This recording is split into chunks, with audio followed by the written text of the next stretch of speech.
Hello everyone. So in continuation with my previous video, today I am going to discuss something more about human resource management. So in today's video, we'll be covering the branches of HRM along with the objectives as well as a special reference to personal management. So as far as branches of HRM is concerned, we have several branches like personal management, which is very important part of human resource management, along with human resource development, industrial relations, industrial psychology, then industrial democracy and labor welfare, as well as labor laws and legislations.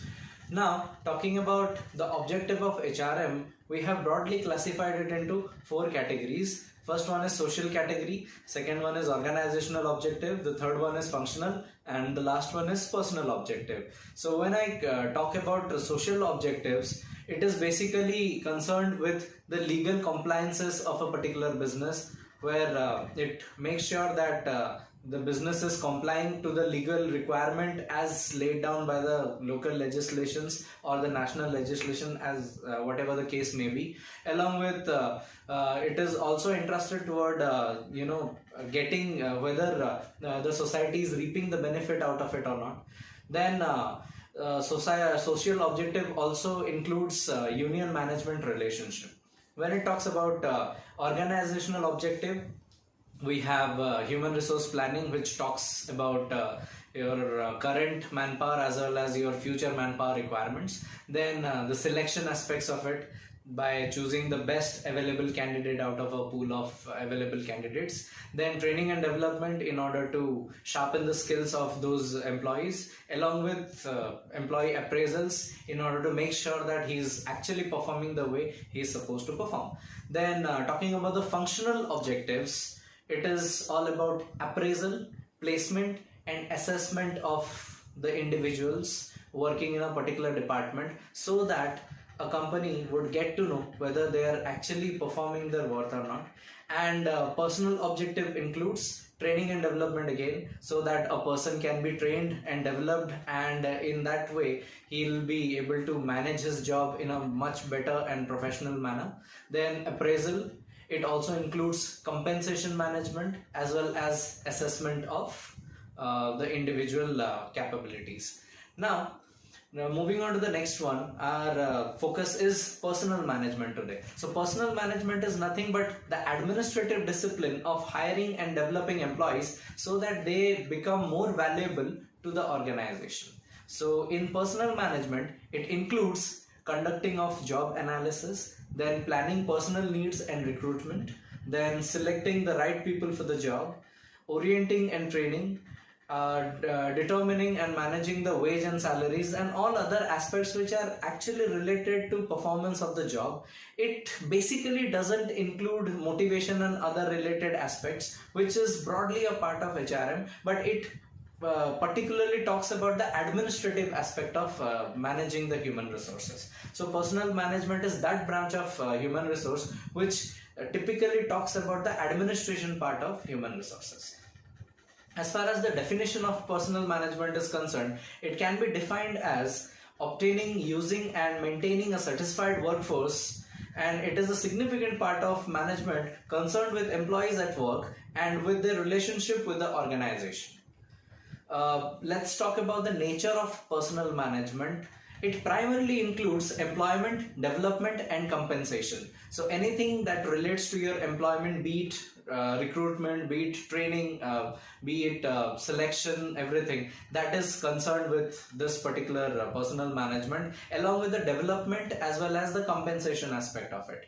It is the extension of general management for promoting and stimulating competent workforce. It also includes staff department, and it is basically the nature of personal management is of staffing, whereas advisory natures are there, and it assists the line managers. It emphasizes on certain certain actions rather than lengthy principles. It aims at developing full potential of an individual.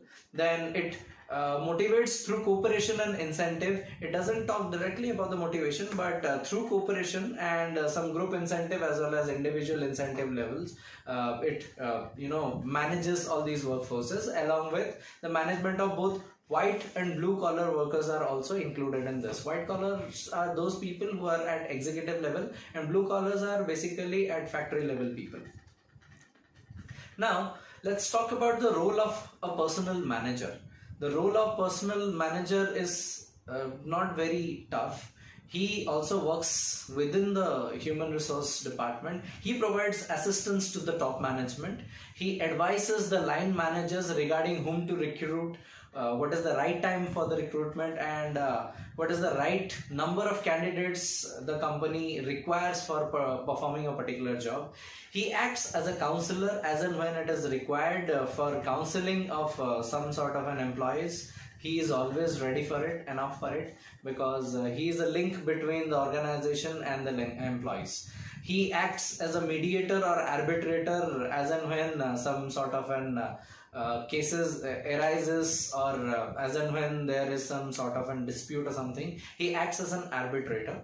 Then he acts as a spokesman as well on behalf of the worker, and he presents the ideas or the opinion of the workers to the management. Let's talk about the function of personal management.